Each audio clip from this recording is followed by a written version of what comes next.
Hey everybody, welcome to our pest talk, week 15 here. We are going to look at a few of the most common pests that destroy cannabis plants and can really ruin your environment. So I've kind of pulled up just the most important ones that you'll see in across most states in America, especially in the Midwest, and this definitely here in Chicago. So the number one you're going to find is going to be thrips, fungus gnats, spider mites, and white flies. So these are going to be ever present and cause visible harm to your plants that definitely will affect their overall growth throughout the season, and they're just a big nuisance to deal with. So thrips have a pretty obvious kind of damage pattern that they cause on plants. Let's see, they do look exactly like this picture here, and you'll see them visibly walking around on your leaves. Like they're pretty obvious. Once they're adult size, you can see them pretty easily. So that is one of the advantages of kind of like just being able to, when you see something crawling on your plant, just say identify off the bat, is this a thrip, a white fly, or etc. So this is really what they'll look like crawling around, and they leave this very obvious damage pattern. See how it'll be like a wholly pretty healthy leaf, but then they'll just chew little spots in it. So little white speckles will show up all over the leaves, and it's kind of distinct from other, you know, insect damage. And once you see them kind of crawling around, they have a very like long, narrow shape, so they're pretty easy to identify when compared to like a spider mite. And spider mites, they'll also kind of have a similar process of when they eat through the leaf, like the light can go through it, and so it appears to be kind of like a white spot. It's just a lack of vegetation there. They're eating the chlorophyll out of the leaf. So, but with spider mites, they'll create this like webbing. It's very, very obvious. And like this picture here is a little, you know, a little overdone, but generally, let's see where's a good one right here. Yes. So they'll create this kind of like webbing, and they have a kind of circular shape. So they're very, and much smaller. So when compared to thrips, how you'll see them visibly moving at like a steady speed, and they're very narrow and long. The spider mites are very small, round, and create webbing. That's why they call them spider mites. They're not. It's not like an actual spider web, but it's like minimal, like small, very hard to see webbing. But they'll completely cover a leaf because they reproduce so quickly. And your big goal with all of these is to, as soon as you identify it, just take as many steps as possible to deal with them and mitigate this. So if you have leaves that are visibly covered in spider mites, then remove them, and then you need to start introducing beneficial insects. And the thing about like bug pressure is that's pretty nice compared to like molds and mildew is there's always another bug to combat it. So um, if you have thrips, you can get pirate bugs. If you have spider mites, you can get other mites like Californicus and Swarovski mites. Um, and I have a website here that we'll go through.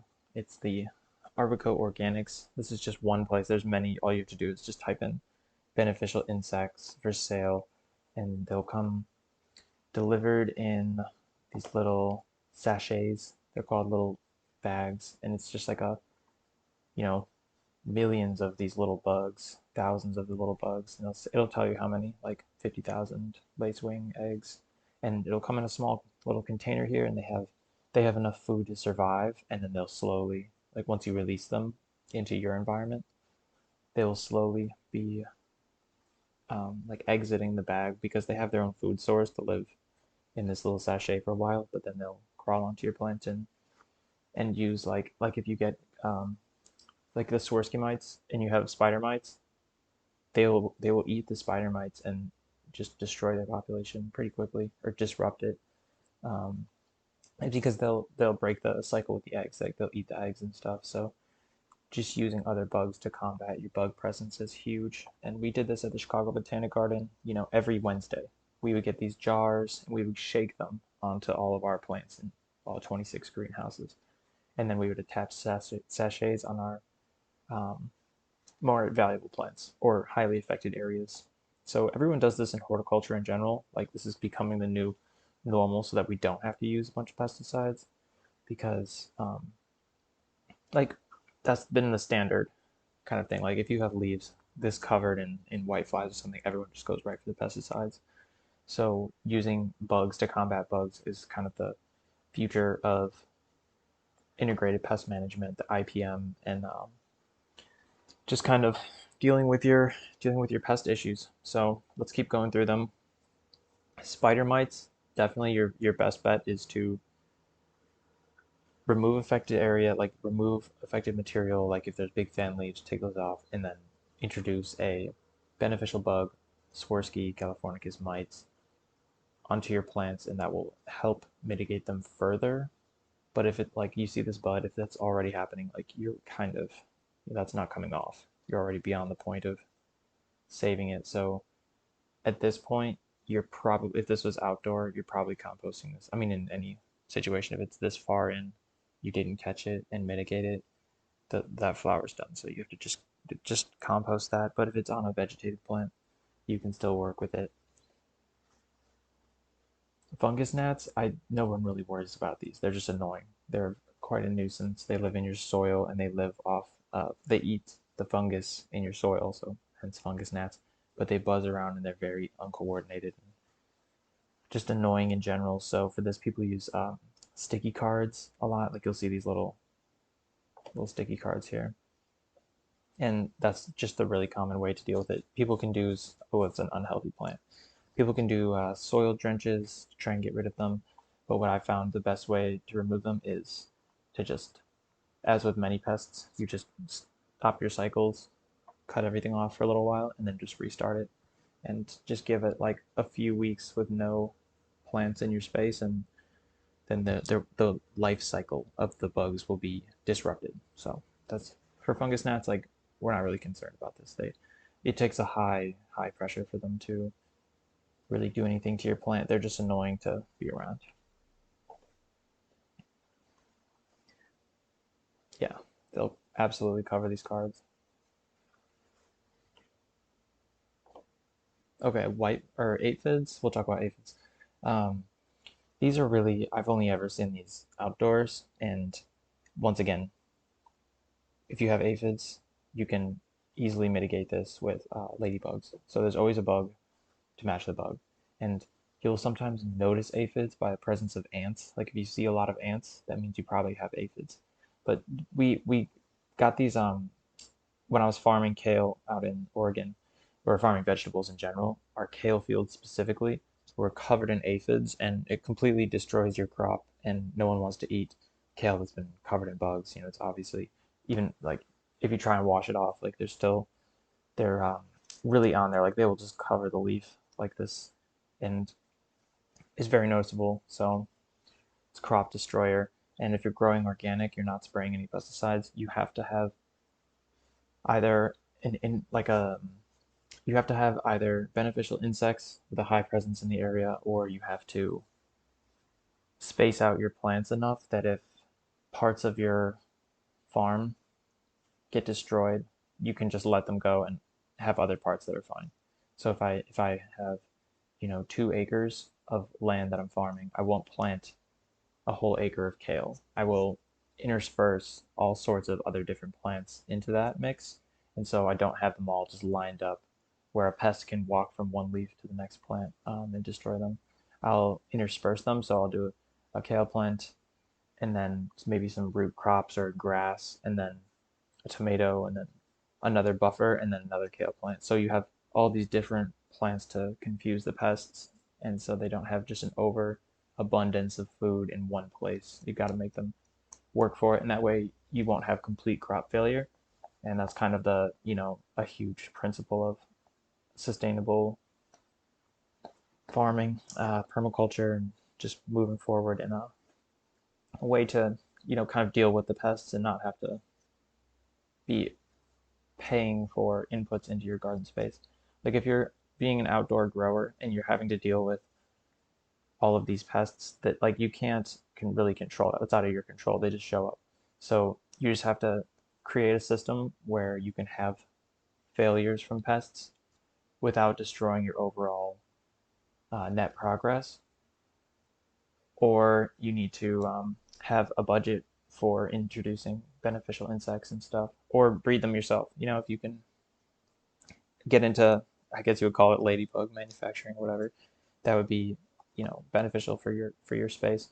But there's going to be a lot to deal with, so it's like when you're designing your farm, you have to choose which direction you're going to go and say, am I going to input money into pesticides and beneficial bugs, or design that in a passive way where you just kind of accept, okay, I'm going to lose 20% of my crop to unforeseen, disease, pests, whatever it could be, and just take a hands-off approach to that and just be grateful for whatever you get. But if you're growing for profit, then sometimes that's not an option.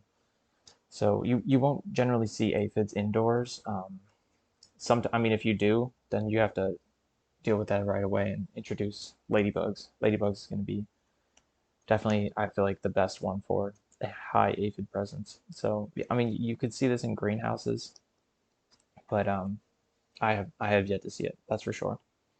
So if you're indoors, your options are a beneficial insect or pesticides. So that's definitely going to be your main modes of combating that. And then whitefly. This is another big one that is very common, extremely common, and very annoying to deal with because they're just like the fungus gnats in regards to their annoyance, and they flutter about, and they're obviously a very like noticeable bug. So they're very annoying, and this is actually really common. You'll see these getting indoors um, in nice grows. Even like they'll find their way into anywhere, and they leave this kind of like white impression, like kind of like a powder, in my opinion, wherever they go. So they're really annoying, and they absolutely cover leaves. You can see their eggs there, and this is one that I definitely and just you gotta deal with this as soon as you see the first signs of it, so you don't let them like infest your space. So IPM, noticing a problem as soon as it comes up and dealing with it right away, because these will explode in your space, and you don't want that. So to get rid of those, you can use like lace wings. That's a really common one. Let's go through here. And when you go to a website like this, they'll have like all of your, they'll list the bug that you have. They don't list the solution as like the name of it. They'll be like, okay, if you have a green lacewing, then you're gonna go to this section, and they'll have all the predators for it listed right here. Um, yeah, so lacewing adults these are like one of the best for reducing spider mites and whiteflies, mealybugs, aphids, and thrips, but they're also noticeable, so that's not really something you want to be using for saleable flour, because when people can find beneficial bugs in flour and also think negatively of it because they don't understand that it's a good bug. Ladybugs obviously are a very good one, and one that are easy to spot with your trim team, or even going to sale. Like if that managed to make it to a customer and they found a ladybug, like maybe they'll be mad, but they won't be as mad as if they find like a pirate bug. Like you see the difference. That just looks bad. But pirate bugs are extremely effective at disrupting thrip presence, and so I'm a huge fan of pirate bugs, but it's something you don't want to use during flower. It's like a lot of these are more effective in vegetative, and I would never put anything large like a pirate bug or a lacewing or a ladybug into a flower room, because it's just a poor idea. Use only mites in flowering, that's for sure.